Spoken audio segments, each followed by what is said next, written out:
मैं एक सच बता दूं, मैं जिंदगी गुजरात में खपाई, लेकिन दीपावली के 2 दिन के बाद अगर मुझे इससे आधे लोग भी इकट्ठे करने हो तो मैं नहीं कर सकता। इतनी बड़ी तादाद में आपका आना, त्योहारों के बीच आना, ये आपका प्यार, आपके आशीर्वाद हम सबके लिए एक बहुत बड़ी शक्ति है। मैं आप सबका सर झुका करके नमन करता हूं।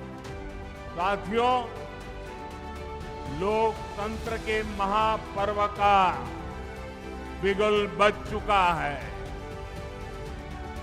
पूरा बिहार कह रहा है, फिर एक बार एनडीए सरकार, फिर एक बार सुशासन सरकार।